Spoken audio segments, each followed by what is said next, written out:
Hello जी, good morning. बहुत बढ़िया। तो कल हमने स्टार्ट कर दिया था कंपनी लॉ। कंपनी लॉ में हम लोग ने फीचर्स कुछ कुछ पढ़ भी लिए थे, जैसे कि क्या फीचर हमने पढ़ लिया था? वॉलेंट्री एसोसिएशन और मैंडेटरी रजिस्ट्रेशन। अगर रजिस्ट्रेशन करवाना है तो कहाँ? आरओसी के पास। फुल फॉर्म आरओसी का? हर एक स्टेट में कितने आरओसी? पर ऐसी कौन सी स्टेट है जहां दो दो आरओसी है? तमिलनाडु एंड महाराष्ट्र। एक भी चीज नहीं बता पा रहा। बताया, मन ही मन बता रहा है। कॉमन सील अभी है क्या? कॉमन सील अरे हट गई है क्या कॉमन सील? कौन करता है अब इसकी जगह सिग्नेचर? मजा। चलिए आगे बढ़ते हैं अपन। मान लेते हैं आज हम एक बहुत बड़ी कंपनी का नाम ले रहे हैं, टाटा। ठीक है ना? जब टाटा स्टार्ट हुई थी और अभी जो टाटा है, इसके ऑलमोस्ट सारे डायरेक्टर्स चेंज हो चुके हैं। ठीक, चलो टाटा का नहीं यार, एबीसी के नाम लो, क्योंकि अभी मारना मारना है ना। एबीसी एक लिमिटेड कंपनी है जिसमें है ना टोटल 10 डायरेक्टर्स हैं, और यही डायरेक्टर्स मेंबर्स भी हैं। कहने का मतलब ये है, जब कंपनी खुली थी इन्हीं लोगों ने पैसे लगाए, तो ये लोग कौन बन गए? ओनर्स। ओनर्स बन गए मतलब कंपनी के मेंबर्स हैं। और इन्होंने सोचा हम कितने डायरेक्टर्स रख सकते हैं। वैसे मिनिमम डायरेक्टर एक पब्लिक कंपनी में कितने हो सकते हैं? मिनिमम डायरेक्टर कितने हो सकते हैं? 3। मैक्सिमम कितने हो सकते हैं? कृष्णा रजौरी आंसर बोलना पड़ेगा। मिनिमम डायरेक्टर कितने होते हैं और मैक्सिमम? अभी भी नहीं बता पा रहा है। बोलने वाले सीए बनो। चलो ठीक है। तो क्या ऐसा हो सकता है एक ही कंपनी में 10 ही मेंबर हैं, 10 ही डायरेक्टर्स बन गए? क्या ऐसा हो सकता है? कौन कौन कह रहा है ऐसा हो सकता है? बिल्कुल हो सकता है। क्या दिक्कत है? क्या दिक्कत है? मालिक ही बोल रहे हैं, हम ही बोर्ड हैं, हम ही संभालेंगे। राइट। ठीक। मान लो एक बार ये मीटिंग करने के लिए, भाई मीटिंग करेंगे, इनको वोटिंग राइट्स होते हैं, तो मीटिंग करने के लिए इन्होंने एक डेस्टिनेशन प्लेस, जैसे मैरिज की होती है वैसे इन्होंने सेलेक्ट करी गोवा। तो ये लोग सोच रहे हैं हम बस में जाएंगे। ये बस में ये सब बैठे हुए हैं, तो मैं मधुमक्खी लग रही होगी पर बस है। ठीक है, रास्ता बना देता हूं। अब एकदम से ये बस खाई में चली जाती है। एक नहीं, दो नहीं, 10 के 10 मर जाते हैं। इसलिए टाटा कंपनी का नाम नहीं लिया मैंने, एबीसी कर दिया। एबीसी को कितनी बारी मारो वापस जिंदा हो जाती है। तो 10 के 10 मेंबर, या फिर ये कहो 10 के 10 डायरेक्टर, या फिर ये कहो कंपनी का सारा जितने भी पर्सन इन्वॉल्व थे सब मर गए। कंपनी खत्म, क्योंकि एक भी नहीं बचा है। तो कौन कौन कह रहा है कंपनी खत्म? हाथ ऐसे ऊपर होने चाहिए, सर से ऊपर है। हाँ ये बात। कौन कौन कह रहा है कंपनी खत्म? तो गलत है आप लोग। कंपनी अभी भी चलती रहेगी, क्योंकि कंपनी जब इनकॉर्पोरेट हुई थी तो उसने सारे डॉक्यूमेंट्स कहां फाइल किए थे? आरओसी में। तो एक बार आप रजिस्टर्ड हो जाते हो, आप इनकॉर्पोरेट हो जाते हो, तो आप अपने आप में एक आर्टिफिशियल पर्सन हो। ठीक, आप क्रिएटेड बाय लॉ होते हो और एंड भी बाय लॉ ही होते हो। आपको लॉ के द्वारा ही पैदा किया गया है और लॉ के द्वारा ही आपकी मृत्यु होगी। एक प्रोसीजर, एक प्रोटोकॉल के थ्रू ही आप खत्म हो गए। तो भले सारे मेंबर मर गए, फिर भी क्या कंपनी चलती रहेगी? आंसर है हाँ। कंपनी का नाम एग्जिस्टेंस में रहेगा। तो ये कौन सा फीचर हाईलाइट कर रहे हैं हम लोग? Perpetual succession. Perpetual succession. Perpetual मतलब होता है इनफाइनाइट। तो टाटा कंपनी जब बनी थी 19 सीरीज में, उसके बाद आज ऑलमोस्ट सारे डायरेक्टर, चेयरमैन, सीईओ, सीएफओ सब चेंज हो चुके हैं। स्टिल कंपनी चल रही है। परपेचुअल सक्सेशन, मेंबर आते रहेंगे जाते रहेंगे, पर कंपनी क्रिएटेड बाय लॉ और एंड भी बाय लॉ ही होगी। सर मन में हमें सवाल आ रहा है कि अगर ये कंपनी के सारे लोग मरी गए तो चलाएगा कौन? गवर्नमेंट कौन सी? बीजेपी, कांग्रेस, आप? कौन सी गवर्नमेंट? गवर्नमेंट भी तो अपने पास बहुत सारी है। क्या होगा कंपनी का? कैसे आएंगे? ये तो सब मर गए, खाई में डले ना। मैनेजमेंट भी तो यही था, मेंबर भी तो यही थे। कैसे करेंगे? देखो भाई, मैं बताता हूं। कंपनी को है ना, हर साल आरओसी में एनुअल रिटर्न और अपनी फाइनेंशियल स्टेटमेंट फाइल करनी होती है। कंपनी हर साल अपनी मीटिंग के 30 दिन के अंदर एनुअल रिटर्न और साल भर का ब्यौरा किसको फाइल करती है? आरओसी। ये मैंडेटरी है, ये मैंडेटरी। इसको फाइल करने में हम जैसे चार्टर्ड अकाउंटेंट या कंपनी सेक्रेटरी ही मदद करते हैं, क्योंकि हमारे इसमें होते हैं सिग्नेचर। वही तुम्हारा मेन धंधा है, यही तुम्हारा मेन काम है। सीएस लोगों को तो इसी में पैसा कमाने का है। हर कंपनी से वो मिनिमम 10,000 से 15,000 चार्ज कर लेते हैं, छोटी मोटी कंपनियों से। और साल भर में ऐसी अपन 85 कंपनियां कर सकते हैं, मैक्सिमम 1 सीएस। पर अगर हमारी फर्म में मान लो 10 सीएस पार्टनर हैं, तो हर बंदा 85 कर सकता है। तो टोटल कितनी कर सकते हैं अपन? बोलना पड़ेगा, बोलना पड़ेगा। अगर एक सीएस 85 कर सकता है तो 10 सीएस कितने? 850। और अगर एक कंपनी से भी अपन ने 10,000 रुपए कमा लिए, कर ही नहीं पा रहे हैं, ज्यादा बड़े अमाउंट हो जाती है ना। 850, 1 2 3 4 हो गई कमाई, हो गई ना कमाई। ये तो एक पार्ट बताया है सिर्फ।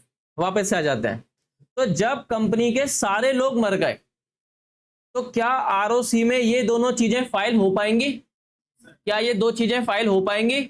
जब सारे लोग ही मर गए तो कौन जाएगा सीएस के पास ये फाइल करवाने? तो ये तो फाइल नहीं होगी। अब एक नियम है कि अगर आरओसी में लगातार 2 साल तक ये फाइल नहीं होगा, तो फिर आरओसी उस कंपनी के बारे में पता करती है कि कहीं वो कंपनी इनएक्टिव तो नहीं हो गई, मर तो नहीं गई, डोरमेंट कंपनी तो नहीं हो गई, ठंडे बस्ते में तो नहीं चली गई। तो आरओसी इसको लेटरबाजी करेगा, इन्वेस्टिगेशन करवाएगा, और अब जाके क्या पता पड़ेगा? क्या पता पड़ेगा? क्या खो गई क्या बेटा? 10 लोग मधुमक्खी में बैठ के कहां जा रहे थे? गोवा। खाई में गिर गए, सब मर गए। आरओसी में कुछ फाइल नहीं हुआ, तो आरओसी 2 साल तक वेट करेगी। अगर कुछ भी फाइल नहीं हुआ तो आरओसी इस कंपनी को क्या डिक्लेयर कर देगी? इनएक्टिव, डोरमेंट, मरी हुई कंपनी। और आरओसी फिर अपने जो रजिस्टर मेंटेन करती है कंपनीज का, उसमें इसका नाम कट कर देगी और डिफंक कंपनी कर देगी कि मरा हुआ घोषित कर दो इसको।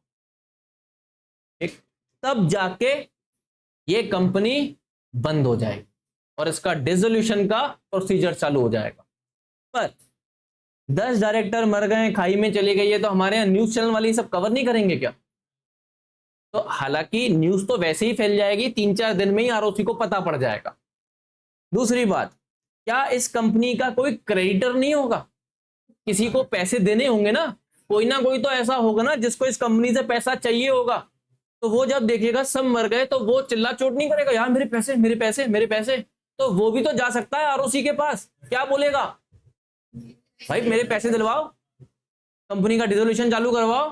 तो आरओसी डिसोल्यूशन कैसे चालू करवाएगा? एक लिक्विडेटर करवाता है, वकील आएगा, इनकी सारी एसेट्स बेचेगा, वैल्यूएशंस होंगे, और फिर लायबिलिटीज वालों को पैसा मिलेगा। हरी बात समझ? आरओसी बंदा अपॉइंट करेगा ना। तो ये चला जाता है इंसॉल्वेंसी एंड बैंक्रप्सी कोड की तरफ। तो वहां पे आईपी लोग आते हैं, मतलब प्रोफेशनल्स लोग अपॉइंट करते हैं, और वो प्रोफेशनल्स आप लोग ही हो। तो घूम फिर के आप ही आओगे वापस से, पर इस बार कंपनी की तरफ से अपॉइंटेड नहीं हो आप। हाँ, गवर्नमेंट ऑथराइज के थ्रू से हो। पैसा भी अच्छा मिलेगा, काम भी आपको समझ में आ गया कि आपके क्या क्या काम है। आप कंपनी को पैदा करने में भी हेल्प कर रहे हो, मरवाने में भी हेल्प कर रहे हो, दोनों काम है आपके हाथ में। लायबिलिटी वालों को पेमेंट बल्ले बल्ले, खत्म, सब सब सेटिस्फाइड। एक बार पैसे किसी को मिल गए तो सेटिस्फाइड। अब बात आ जाती सर पैसे कम ज्यादा हुए तो वो रोना रोएंगे, उनकी किस्मत, पैसे डूब गए। बहुत लोगों के डूबते हैं इंडिया में तो पैसे।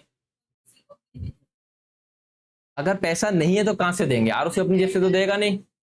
हाँ, डेटर क्या, डेटर से तो पैसा लेंगे ना, क्रेडिटर्स को देना होगा ना। डेटर से तो अपन पैसा लेते हैं और क्रेडिटर्स को पैसा देंगे। हाँ, क्यों नहीं लेंगे, एसेट्स कैसे नहीं तो रिकवर होंगी। हाँ, 12th क्लास पार्टनरशिप डिसोल्यूशन याद करो, क्या करते थे हम लोग, सारी एसेट्स को रियलाइज करते थे, लायबिलिटीज का पेमेंट करते थे, तो वो डिसोल्यूशन प्रोसीजर से तो गुजरना पड़ेगा। ठीक, पर ये करवाता कौन है, आप जैसे प्रोफेशनल्स लोग ही करवाएंगे। ठीक है, तो अभी हम कौन सा फीचर पढ़ रहे थे, परपेचुअल सक्सेशन। इसका मतलब है मेंबर आते जाते रहेंगे पर कंपनी आजीवन चलती रहेगी, चलती रहेगी, चलती रहेगी। ठीक, हाँ, जो मतलब मेंबर हायर किए हैं, जिंदा हो गया। नहीं, मेंबर नहीं हायर कर रहा है, मेंबर कहाँ हायर किया, लिक्विडेटर हायर किया है। हाँ अगर वो मतलब ये नहीं देगा यार तो कंपनी इनएक्टिव हो जाएगी। हाँ, मान लो कंपनी जीते जी ये फाइल नहीं कर रही, कंपनी के डायरेक्टर और मेंबर जीवित हैं, मरे नहीं है, फिर भी फाइल नहीं कर रहे, क्या अब भी आरओसी इनको इनएक्टिव डिक्लेयर कर सकती है। हाँ हाँ हाँ, और क्या इन लोगों को पेनल्टीज और फाइन्स पड़ेगा।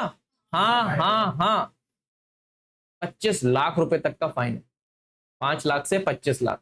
और अगर डायरेक्टर बोल दे भाई मैं तो गांव की जमीन बेच के पैसा लगा के डायरेक्टर बना था, मैंने तो सीएस को अपॉइंट किया था ये सब काम देखने के लिए, तो डायरेक्टर ने अपनी सारी जिम्मेदारी किसके कंधों पे दे रखी थी, सीएस। पैसे कौन भुगतेगा, सीएस। जेल कौन जाएगा, सीएस। और अगर सीए को जिम्मेदारी दी थी तो सीए। सर हम लोग जेल भी जा सकते हैं। हाँ, तभी तो तुम्हारा लॉ अच्छा होना चाहिए। तो तुम जब जेल में होगे मैं दाल चावल लेके आऊंगा, कभी कभी घर के खाने की याद आएगी, फिर मैं तुम्हें बोलूंगा कि मैं 17 अप्रैल को तुम्हें लॉ सिखा रहा था, तुम नहीं सीख रहे थे। तो इसलिए बेटर है लॉ को स्ट्रॉन्ग करो। एक वापस आ जाते हैं हम, परपेचुअल सक्सेशन समझ में आ गया, कंपनी आजीवन चलती रहेगी। ठीक है, इसी बात में हमने एक बात और बोली थी, आर्टिफिशियल पर्सन। अच्छा, तुम लोगों में कौन आर्टिफिशियल पर्सन है, कोई तो होगा तुम लोगों में यार ठीक है, तुम लोगों में नेचुरल पर्सन कौन है। तो एक बिजनेस करने के लिए नेचुरल पर्सन क्या क्या कर सकता है, क्या कॉन्ट्रैक्ट कर सकता है, एसेट्स खरीद सकता है, गुड्स खरीद सकता है, कोई अगर इसके गुड्स को मिसयूज करे उसके ऊपर उसके ऊपर केसेस कर सकता है। तो बिजनेस करने के लिए जो एक नेचुरल पर्सन कर सकता है वो एक आर्टिफिशियल पर्सन भी कर सकता है। तो अगर आपने एक एसोसिएशन बनाई है कंपनी के नाम से, तो जो नेचुरल पर्सन बिजनेस करने के लिए चीजें कर सकता है, जैसे कि कॉन्ट्रैक्ट कर सकता है, प्रॉपर्टीज खरीद सकता है, प्रॉपर्टीज बेच सकता है, इनकम टैक्स की लायबिलिटी मैनेज कर सकता है, अपना बैंक अकाउंट खोल सकता है, pan card, income tax return, GST filing, वैसे ही एक आर्टिफिशियल पर्सन कंपनी भी बिजनेस करने के लिए कर सकता। अब मोदी जी ने बोला सब्सिडीज मिलेंगी, आपको आधार कार्ड बनाना पड़ेगा, तो नेचुरल पर्सन चला गया आधार कार्ड बनवा के ले आया। क्या कंपनी भी आधार कार्ड बनवा सकती है, जैसे पैन कार्ड होता है वैसे आधार कार्ड भी हो सकता है कंपनी का? नहीं, क्योंकि आधार कार्ड तो सिटीजन का होता है। नेचुरल पर्सन 18 साल से ऊपर हो जाएगा, वोटर आईडी कार्ड बन जाएगा तो वोट कर सकता है। तो कंपनी भी तो 18 साल से जब ऊपर हो जाएगी तो वोट कर सकती है ना, कर सकती है ना, नहीं कर सकती। तो ऐसा नहीं है कि जो सारी चीज नेचुरल पर्सन कर सकता है वो कंपनी भी कर लेगी। नेचुरल पर्सन शादी कर सकता है, आर्टिफिशियल पर्सन, नेचुरल पर्सन की तो फैमिली भी बड़ी हो सकती है ना, तो आर्टिफिशियल पर्सन। क्या नेचुरल पर्सन जेल जा सकता है? जा सकता है, पाप करेगा तो जेल में जाएगा। और आर्टिफिशियल पर्सन नहीं, नहीं, कंपनी जेल नहीं जाती। यहां दिक्कत आ गई।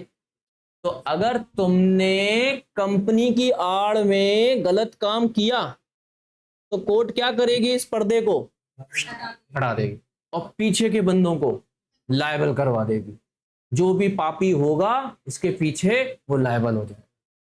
तो बात समझना, ये आर्टिफिशियल पर्सन का जो ढाल है सिर्फ बिजनेस करने के लिए आपको मिली है, वो भी लॉफुल की अनलॉफुल, लॉफुल। तो जब तक आप लॉफुल बिजनेस करते रहोगे कंपनी के नाम से तो आप लायबल नहीं। हमेशा कौन लायबल होगी, कंपनी। कंपनी ने कॉन्ट्रैक्ट किया है, कंपनी ने प्रॉपर्टी खरीदी है, पर जैसे ही आप अनलॉफुल एक्टिविटीज में आ जाओगे कंपनी की ये ढाल हट जाएगी और पीछे का बंदा लायबल हो जाएगा। बोल बेटा, कॉर्पोरेट व्हील में आएगा। परफेक्ट। और उसी को बोलते हैं लिफ्टिंग ऑफ कॉर्पोरेट व्हील। ये भी डिटेल में अपन चलेंगे, पर अभी मैंने आपको बताया आर्टिफिशियल पर्सन का मतलब। एक तो जेल कौन जाएगा, आर्टिफिशियल पर्सन जाएगा कि नहीं जाएगा? जेल तो हमेशा नेचुरल पर्सन ही जाएगा। तो हम जब किसी कंपनी में ऐसा जॉब करने जाएंगे तो हम आर्टिफिशियल पर्सन बन के जाएंगे, नेचुरल पर्सन। तो जेल किसको होगी, समझ गए? तो हमें लॉ अच्छा करना पड़ेगा या बेकार? तो लॉ की जानकारी अगर अच्छी नहीं हुई और कंपनी से कोई पाप हो गया तो कंपनी तो जेल जाएगी नहीं, जाएंगे तो हम लोग। क्योंकि डायरेक्टर हमेशा क्या बोल के बच जाएगा, भाई मैं तो गांव की जमीन बेच के पैसा लगाया हूं कंपनी में, मेरे को तो अकल ही नहीं है, 10th भी पास नहीं हुई थी, मैंने तो इसलिए CS को हायर किया है ना, इनसे निपटो। तुमको निपटना पड़ेगा। तो खतरनाक कोर्स में आ गए हो आप लोग, ताबड़तोड़ लॉ तुम्हें याद रखने पड़ेंगे। डर तो नहीं लग रहा ना जेल जाने से? अरे ऐसी मजाक कर रहा हूं, सब तो ना जेल जाते हैं। तुम लोग बहुत चतुर चालाक लोग बन जाओगे, तुम लोग को लॉ इंटरप्रेट करने भी आएगा, लॉ तोड़ने भी आ जाएगा। तुम लोग, हमेशा बोला जाता है ना, जब तक चोर स्मार्ट है पुलिस से आगे रहता है। समझ जाओ कौन है स्मार्ट, बोल भाई।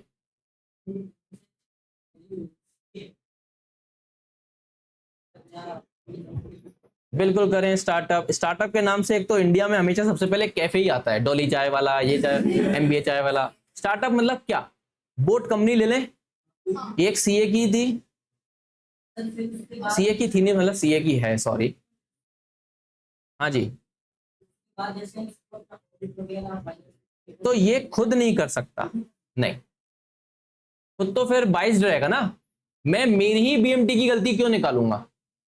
तो दो टाइप के आप लोगों के काम है, एक इंटरनल, एक एक्सटर्नल। तो जो बैलेंस शीट पे साइन करता है, फाइनेंशियल स्टेटमेंट पे साइन करता है, वो हमेशा एक्सटर्नल CA होता है, बाहर से आता है। कितना भी कर ले मेरे भाई, सब जगह फंस जाएगा, सब जगह। और ले हाथ के उसको भी ले डूबेगा, अपन भी ले डूबेंगे। लॉ बहुत टाइट है इन सब चीजों। एक सेक्शन है 447, ये जो 47 है ना, ये उससे याद रखना, AK-47 सुना है? AK-47 बहुत खतरनाक गन रहती है, सारे आतंकवादियों के पास रहती है। तो 147, 247, ये सारे के सारे है ना कंपनी लॉ में, जहां जहां 47 तो हमें दिखता जाएगा ना, मैंने ऐसा एस्टिमेट किया है, ये सारे पेनल्टीज की सेक्शन है। अब जो 447 सेक्शन है वहां पे 10 साल की सजा है। तो CA कितने साल अंदर जाएगा? 10 साल। करो ऐसी हरकतें। और रिग्रेस इम्प्रिजनमेंट है, जेल में भी बांध के रखेंगे आपको। तो ऐसा नहीं सोचो कि तुम लोग CA कर रहे हो फ्रॉड करने के लिए ही सिर्फ। ऐसे तो ना CA, ऐसे CA बनने वाले हो क्या अपन? नहीं तो कोचिंग क्लास, फ्रॉड ही नहीं हो सकता। कर लो, कितना फ्रॉड कर लोगे? अच्छा पढ़ाओगे टिके रहोगे, नहीं पढ़ाओगे नहीं टिकोगे, सीधी सी बात है। तो बात आ जाती है जहां पब्लिक इंटरेस्ट, जैसे मान ले तूने लिस्टेड कंपनी में फ्रॉड किया है, जैसे मैं एग्जांपल देता हूं, क्या ये बहुत बड़ी बैंक है? SBI की टक्कर की है ये। अभी इसका एक चेयरमैन रिजाइन मारा है। जैसे चेयरमैन ने रिजाइन मारा तो इसके जो शेयर की प्राइस है वो ऑलमोस्ट 120 से 140 रुपए से नीचे आ गई। अब अगर इसने रिजाइन मारा होगा, मान लो अपनी कंपनी के CA से डिस्कस किया होगा कि ऐसे ऐसे पाप हो रहा है बैंक में, तो मैं तो यार रिजाइन मार रहा हूं, मेरा जमीर जवाब नहीं दे रहा। तो ये वाली बात CA को पता पड़ गई। अब CA को मालूम है कि शेयर्स की प्राइस डिक्रीज होने वाली है, तो क्या ये मार्केट में टिप देकर शेयर्स को पहले ही बिकवा सकता था? इनसाइडर ट्रेडिंग, बहुत अच्छा वर्ड निकाला आपने। तो अगर कोई CA जिसके पास बहुत कॉन्फिडेंशियल इंफॉर्मेशन है और वो इंफॉर्मेशन अभी अनपब्लिश्ड है, पब्लिश नहीं है, क्योंकि रिजाइन मानने से पहले CA को हर चीज पता है, डॉक्टर को बिल्कुल मालूम है शरीर कितने दिन चलेगा, वो तुम लोग हो। तो तुमने अगर इस चीज का फायदा उठा लिया और बाहर लीक कर दिया तो क्या तुमको पेनल्टी पनिशमेंट मिलेगी? सर कितनी मिलेगी? मैं बता देता हूं, आपने जितना प्रॉफिट कमाया है उसका 3 टाइम्स, उसका 3 टाइम्स। मान लो आपने 5 करोड़ प्रॉफिट कमाए तो 3 टाइम्स कितना हो गया? 15 करोड़। और ₹25 CR whichever is higher, तो कौन सा हायर है? लंका लग गई, पूरी लंका जल गई अपनी। कितने से निपटे? 25 करोड़। और अगर ये कंपनी चाइना में भी लिस्टेड है, ऑस्ट्रेलिया में भी लिस्टेड है, न्यूयॉर्क एक्सचेंज में भी लिस्टेड है, तो वहां की पेनल्टी पनिशमेंट अलग है। मतलब यहां से जेल बीतने के बाद फिर आपको उस कंट्री में भेजा जाएगा, फिर वहां की भी सजा काट के आओगे आप। बस बात क्लिक करिए आपने। अब बता भाई, सोच समझ के करेगा कि नहीं करेगा? ये सारी पेनल्टीज को डायरेक्टर सबके लिए ना, जो भी कंपनी जो लीक करेगा इंफॉर्मेशन। तो आप ऐसी पोजीशन पे बैठे हो कि आपको ऐसी इंफॉर्मेशन मिलेगी, मिलेगी 100% मिलेगी। आप जब भी किसी लिस्टेड कंपनियों में जाओगे ना, तो पहले आपसे एक फॉर्म भरवाया जाता है कि आप, आपके माँ बाप, आपके भाई बहन, और अगर डॉटर या सन है वो, या उसके स्पाउस इस कंपनी के शेयर्स तो नहीं लेके बैठे हैं। अगर लेके बैठे हैं तो क्या 6 महीने पहले ही बेच दिए थे? मतलब 6 महीने का टाइम डिस्टेंस होना चाहिए, तब जाके आप एक लिस्टेड कंपनी की क्या कर पाओगे? ऑडिट कर पाओगे।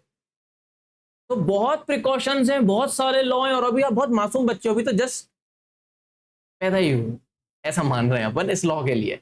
तो धीरे धीरे हम ये सब चीजें समझेंगे। तो बात आ जाती है, जो अपन सोच रहे हैं ना फ्रॉड करना बहुत आसान है, नहीं है। और ऐसे सीए बनना भी मत। दिन भर टेंशन में ही सो गए, कब पकड़े गए, तो पैसों के खुल के मजे भी नहीं कर पाओगे ना।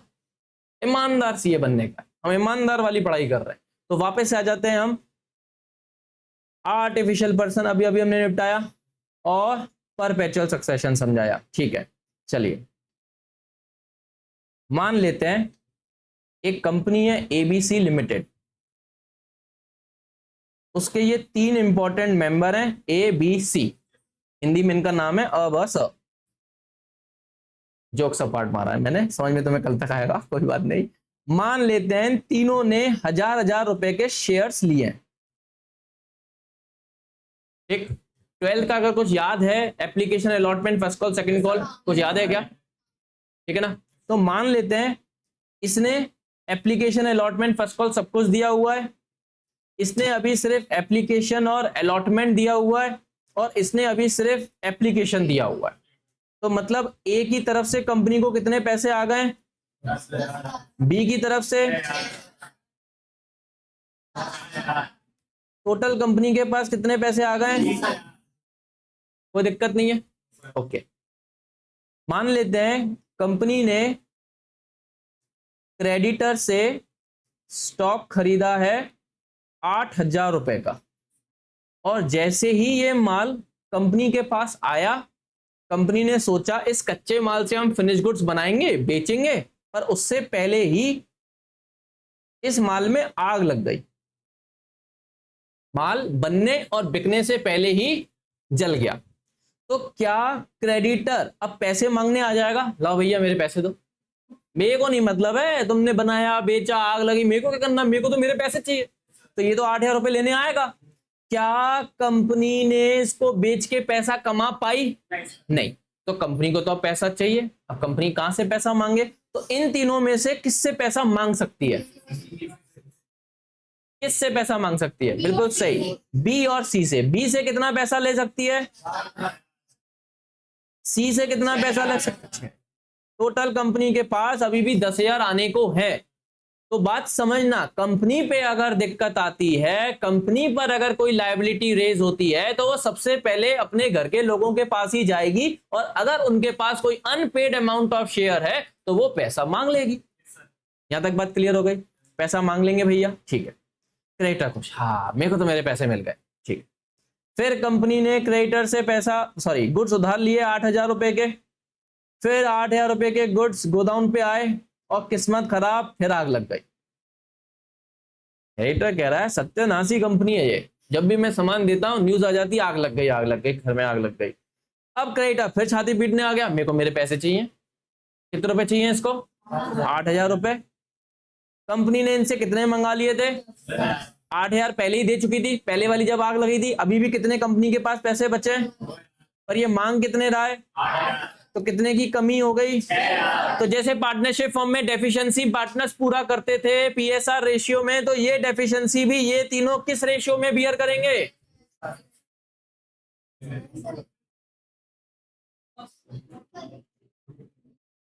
क्यों गोविंद, प्रीमियम पे इशू कर लेंगे, ये कैसा आंसर है। अरे वाह, कुछ भी बोल दो, मतलब आलू भिंडी सर बोल दिया हमने तो है। हाँ, किस रेशियो में अब ये 6,000 रुपए बटेगा इन तीनों में, बटेगा ही नहीं, बटेगा ही नहीं। क्यों, क्यों, क्योंकि मेंबर्स की लायबिलिटी लिमिटेड होती है, ये अपने शेयर के अमाउंट से ज्यादा अमाउंट के लिए लायबल नहीं होते, चाहे कुछ भी हो जाए। तो ये है कंपनी बनाने का एक ब्यूटी फीचर जो पार्टनरशिप फर्म और सोल प्रोप्राइटर में अवेलेबल नहीं है। ये एक लौता मेन रीजन है जिसके लिए बड़े बड़े लोग कंपनी बनाते हैं, क्योंकि उसमें खुद की लायबिलिटी क्या हो जाती है, लिमिटेड। आगे बात समझ में। तो अगर मान लो जियो के एकदम से नेटवर्क चले गए, जियो ने एकदम से तुमसे जो रिचार्ज अभी अभी करवाया था 399 का, वो एकदम से खत्म हो गया, तुम यूज नहीं कर पा रहे क्योंकि सिग्नल्स नहीं आ रहे, तो तुम लोग अब आईपीएल मैच से जैसे मुकेश अंबानी जी बाहर आएंगे, उनको पकड़ लोगे, लाओ हमारे पैसे दो। तुम मालिक हो रिलायंस के, तुमको देने पड़ेंगे ना पैसे। उनको जियो के रिचार्ज जो तुमने करवाया था 399 वापस मांग लोगे ना। क्यों, किससे पैसा मांगोगे, कंपनी से, रिलायंस इंडस्ट्री लिमिटेड से मांगोगे आप। मेंबर से थोड़ा मांग लोगे, मेंबर तो फ्री घूमेगा, वो तो मैच देखने आएंगे, उनको क्या करना। आ रही बात समझ में। तो मेंबर की लायबिलिटी लिमिटेड। बोलो बोलो, मन में क्या क्वेश्चन आ रहा है, बोलो कि अब क्या होगा, ये पैसे कहां से लाएंगे, ये पैसे कैसे देंगे। हाँ, तो झंझट कैसे सुलझाएंगे, सुलझाना भी तो अपन सी लोगों को ही है। नहीं मिल रहा, नहीं दे रहा कोई पैसा, पब्लिक भी नहीं आ रही, एक बेगर वाली कंपनी है। क्या क्या, वो तो एसेट्स वगैरह में लगा दिया ना, एसेट्स में लगा लिया वो तो। नहीं, क्रेडिटर से शॉर्ट टर्म क्रेडिट तो लिया। हाँ, ये चला जाएगा कोर्ट। कल ही मैंने बताया था, कौन से कोर्ट भगेगा ये, अरे आरओसी नहीं भगेगा हर बार, एनसीएलटी। एनसीएलटी का full form national company law tribunal. क्या बोलेगा क्रेडिटर इनसे कि भाई साहब, मैंने कंपनी को जब जब उधार गुड्स दिए, आग लग जाती है, पैसा नहीं देते लोग, अब मेरे को पैसा दिलवाओ। तो एनसीएलटी कंपनी से पूछेगी भाई पैसे की व्यवस्था है कि नहीं है। कंपनी की नहीं है, मेंबर्स करें हम क्यों दें, हम क्यों दें, बार बार हम लोग ही दिखते हैं कि हम तो नहीं दे रहे। तो फिर इनका लिक्विडेशन का ऑर्डर आ जाएगा। फिर इनके यहाँ लिक्विडेटर आके जो एसेट्स खरीदी थी इन्होंने, वो बेचना पड़ेगा, और फिर पैसा रिकवर होके किसको पेमेंट हो जाएगा, क्रेडिटर। आ रही बात समझ में। बोलो, कुछ पूछ रहे थे अपन। सुप्रीम कोर्ट कहाँ जाएंगे इस चीज के लिए, सुप्रीम कोर्ट तो बहुत बड़े बड़े केसेस में बिजी है। जब अपन ने स्पेसिफिकली इस कोर्ट के लिए खिड़की बनाई हुई है, अरे बात समझ में। स्टेशन पे तुम गए, एक टिकट विंडो है और एक रेलवे स्टेशन मैनेजर है, तुम्हें टिकट करवानी है, कहाँ जाओगे, उस पे जाएंगे ना, जो स्पेसिफिकली विंडो है जिस चीज के लिए। तो सारे कंपनी के केसेस कहाँ लड़े जाते हैं, एनसीएलटी पर। ठीक है, कौन सा फीचर पढ़ रहे थे ये वाला हम लोग, कौन सा, लिमिटेड लायबिलिटी। किसकी लिमिटेड लायबिलिटी होती है, कंपनी की कि मेंबर्स की, मेंबर्स की। ठीक है, चलो ये वाला फीचर भी हमारा हो गया। ओके, चलिए एक बात और, मान लेते हैं इन सारे मेंबर्स ने मिलकर कंपनी बनाई। कंपनी के पास जब ये पैसा आया तो कैपिटल हो गया, मान लेते हैं 10 लाख रुपए आ गए। कंपनी ने इससे एसेट्स खरीदे, एसेट जैसे कि मशीन खरीदी। अब जब कंपनी ये मशीन खरीदने गई थी तो इसमें जो एक मेंबर था ए, उसकी ही पहचान की शॉप थी, उसके ही रेफरेंस से हमने ये मशीन परचेस करी थी। तो कंपनी तो आर्टिफिशियल पर्सन है, कंपनी की तरफ से कोई जाएगा ना मशीन खरीदने, तो हमने देखा भाई हमारे मेंबर की पहचान की है, थोड़ी सस्ती मशीन मिल जाएगी, इसलिए हमने रेफरेंस लगा के उसको ले गए कृष्णा राजौरिया, हमने मशीन खरीद ली। अब बात ये आती है, ए ने पूरी डील करी, सामने वाले से पैसे कम भी करवाए, रिपेयर मेंटेनेंस की भी बात कर ली इन्हें सब कुछ। अब जब ये बिल बनाएंगे मशीन बेचते वक्त, किसके नाम से बिल बनेगा, ए के नाम से या कंपनी के नाम से? कंपनी के नाम से। मशीन पे अगर इंश्योरेंस हो रहा है, कोई भी बड़ी मशीन होती है उसको इंश्योरेंस करवाया जाता है, तो वो इंश्योरेंस किसके नाम से होगा? कंपनी। कल को अगर इस मशीन को कुछ खराबी हो गई और इंश्योरेंस कंपनी से पैसा मिलेगा, तो वो कंपनी को मिलेगा या ए को मिलेगा? और अगर कंपनी को पूरा पैसा नहीं मिला इंश्योरेंस करवाने के बाद भी, तो इस पर केस कौन करेगा, कंपनी या ए? कंपनी ही करेगी।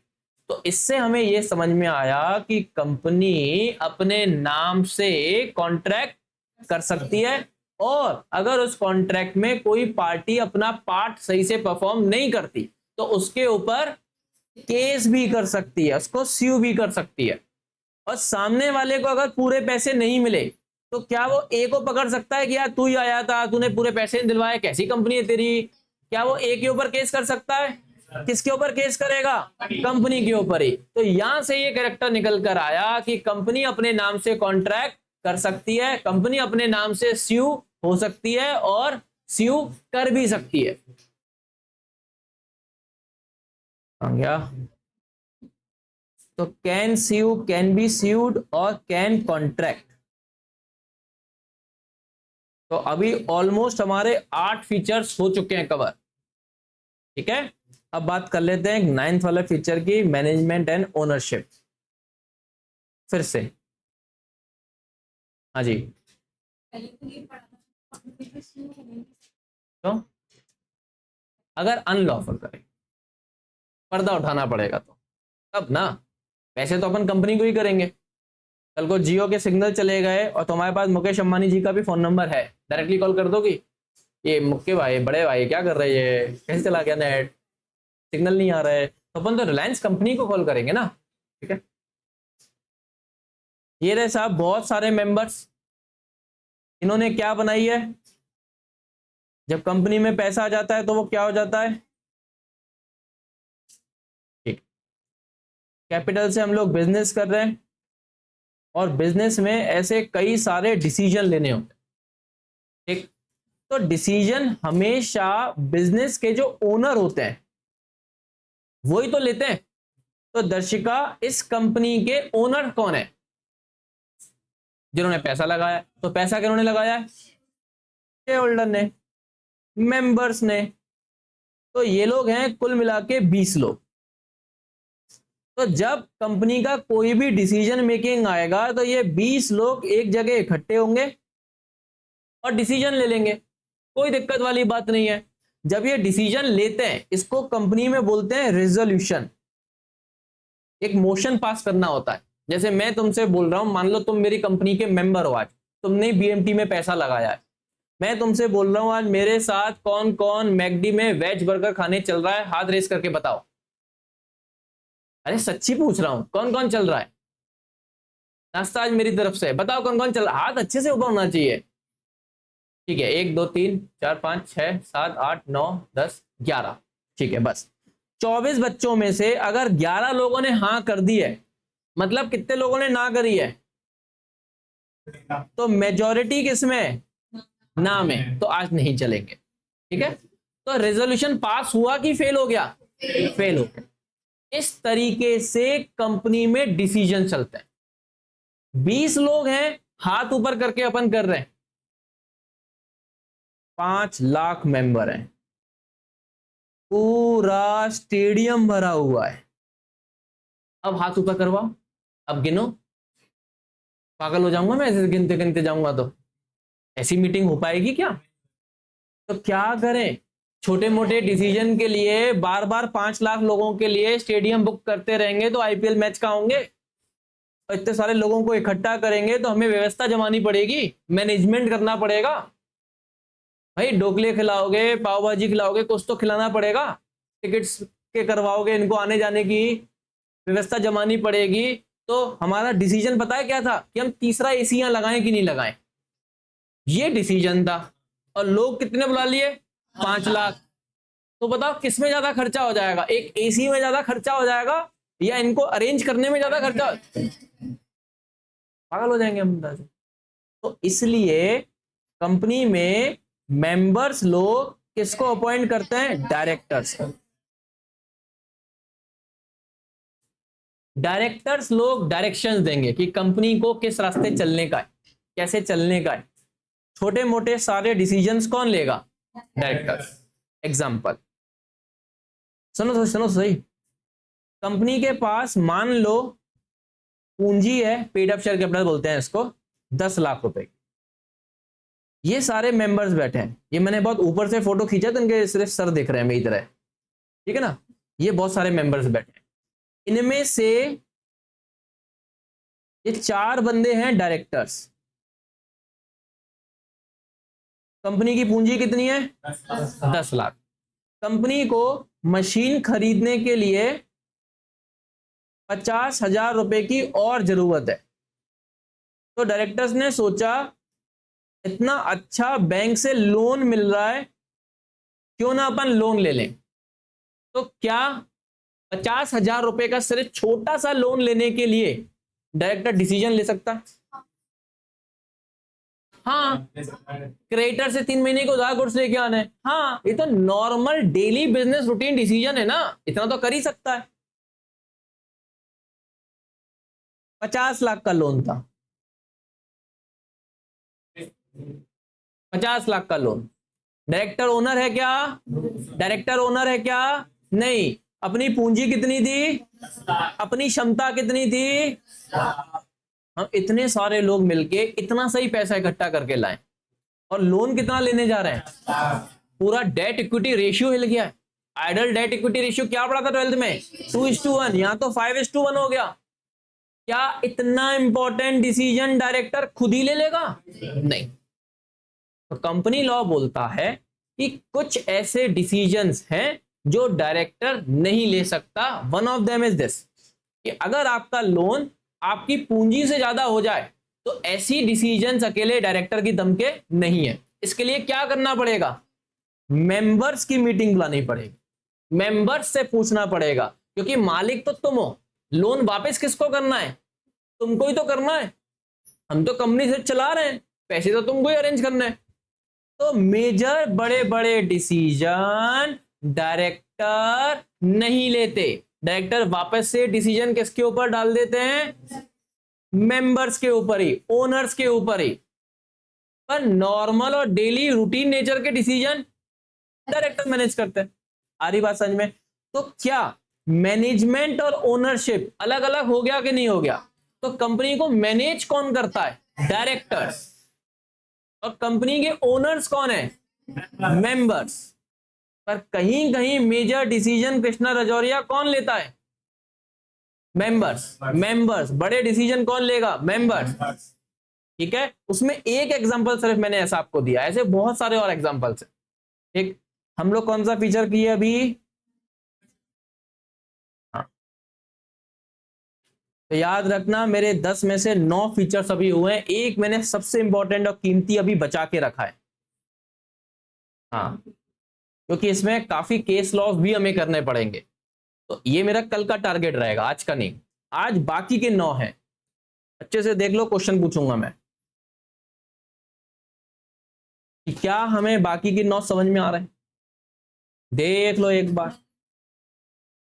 लिमिटेड लायबिलिटी आज हमने पढ़ा, आर्टिफिशियल पर्सन पढ़ा।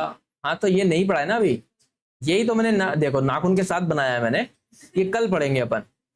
Artificial person, voluntary association, common seal तो मैंने कल ही बता दिया था, perpetual succession, can sue, can be sue, can contract, management and ownership is different, mandatory registration भी हमने कल ही पढ़ लिया था। ठीक है। सर ये तो आपने पढ़ाया, हमारे पास ऑनलाइन के फॉर्म में भी, रिकॉर्डेड फॉर्म में भी पढ़ा हुआ है, पर हम रीड कहाँ से करें?